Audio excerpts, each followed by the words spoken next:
Sojitra BRC ભવન ખાતે વિશ્વ દિવ્યાંગતા દિનની ઉજવણી. સોજિત્રા સ્થિત બ્લોક રિસોર્સ સેન્ટર ખાતે વિશ્વ દિવ્યાંગતા દિનની ભાવભેર ઉજવણી કરાઈ. આરંભે પ્રાર્થના સ્વાગત ગીત રજૂ કરાયા.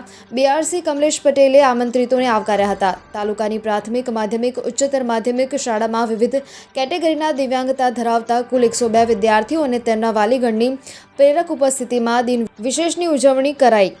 કાર્યક્રમના ભોજનદાતા તરીકે સાઈ શ્રુતિ ટ્રસ્ટ સાથે સંકળાયેલ મહેન્દ્રભાઈ પટેલ, ધર્મપત્ની સરોજબેન પટેલ, ટ્રસ્ટ સેક્રેટરી શ્યામભાઈ વ્યાસ, ટ્રસ્ટના મદદકર્તા અલ્પેશભાઈ પટેલ, નીતિનભાઈ પટેલ, અલ્પેશભાઈ પટેલ તથા દાતા મહેન્દ્રભાઈ મગનભાઈ પટેલ, ભાદરણ સોજિત્રા તરફથી સ્વેટર વિતરણ કરાયું હતું. રિસોર્સ ટીચર ઈશ્વરભાઈ વાઘેલાએ સરકારશ્રીની મહત્વાકાંક્ષી યોજનાઓની જાણકારી આપી હતી. કાર્યક્રમને સફળ બનાવવા પે સેન્ટર આચાર્ય જસ્ટિનભાઈ પરમાર, તમામ સીઆરસી અને રિસોર્સ ટીચરોએ જહેમત લીધી હતી. કાર્યક્રમનું સભા સંચાલન બ્લોક કોઓર્ડિનેટર સેકન્ડરી શૈલેષ પરમારે કર્યું હતું.